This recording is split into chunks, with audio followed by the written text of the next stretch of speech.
Good afternoon. My name is Bill Curran. I'm a retired weed scientist from Penn State University. Today we're near Bozeman, Montana with Montana State University with Dr. Tim Seipel. Tim is the extension weed specialist for field crops here in Montana, and he's going to talk a little bit about some of the resistant weed problems that they have. My name's Tim Seipel. I'm the cropland weed extension specialist. And Montana's traditionally been a cereal, fallow, wheat fallow state. And over the last 20 to 25 years, we've diversified and we've added pulse crops into our mix.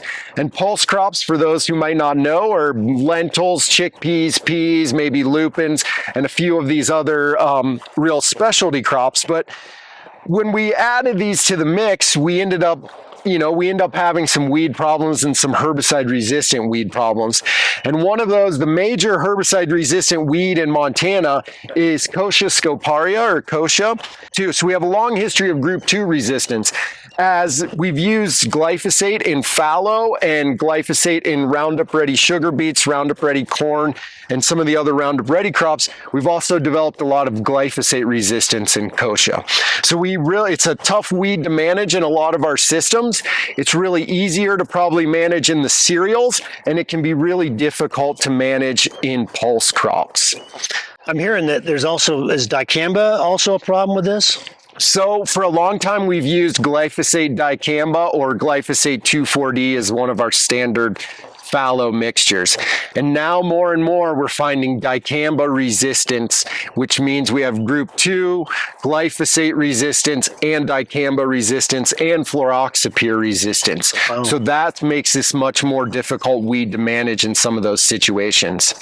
This year, both Canada and North Dakota added resistance of Kochia to sharpen, actually, saflofinacil. And saflofinacil is one of our major pre-emergent herbicides in front of pulse crops. So this is we're out there again monitoring for resistance in some of our pre-emergent herbicides in pulse crops. So we're going to have to continually develop more integrated weed management strategies because the amount of resistance that's out there is increasing. Tim, what are some of the other herbicide-resistant weeds that you have to deal with here in Montana besides Kochia? Yeah, Kochia is probably the most problematic one. Wild oat, Avena fatua, is the second most problematic herbicide-resistant weed we have in the state. We have cases of multiple herbicide resistance, where we have resistance in ACCase herbicides, so the group 1s, and then also group 2. There are also some instances that we're finding out where maybe we're seeing more metabolic resistance also in wild oat that's making it much harder to manage. But if we just think that many of the group 1 herbicides and then the group 2 herbicides are not working as well on wild oat, that makes it a very difficult task to manage. The other weeds that are coming up that have seemed to be increasing, green and yellow foxtails are becoming more common. We see more resistance in especially our irrigated settings in some places. We tested yellow and green foxtail this year from irrigated pivots in Montana that were resistant to things like axial and some of the other group 1 ACCase herbicides. Yep. We're here in southern Montana near Billings, and we're going to talk with Lovreet Shergill. And Lovreet is with Montana State University. He's an assistant professor of weed science, and so he spends a lot of time thinking and working on herbicide-resistant weed management. And so, Lovreet, I guess the first question is, what are the growers in this region dealing with in terms of herbicide-resistant weeds? Well, I think first one to really point out, we are standing right in front of it. Kochia. Kochia is one of the biggest problems. Russian thistle is a big problem. We have a lot of wild oat problem, almost running out of herbicides. And then we have like a cheatgrass problem over here. We thought the lambsquarter was not a problem, but we did a survey and we are finding some resistance in lambsquarters as well.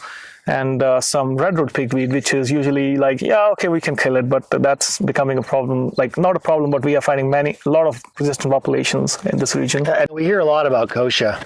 Seems like it sort of is the poster child for Montana in terms of resistance. What herbicides has it evolved resistance to? I think it has evolved resistance almost like 5 different, not in Montana, but like 5 different groups of herbicides, group 2s, group 4s, glyphosate group 9s. And so recently they found group 14 resistance to sharpen in North Dakota. And we are also on the lookout, if we have it. But we had the survey we did, and we screened all those populations. Luckily, we don't have it yet, I would say, because it's just selection. And over time, if we don't change our tactics, integrating more cultural, mechanical, and biological tactics into that to manage it, or rotating herbicides, basically, we may have it as well. So it's on the horizon, but so these are mostly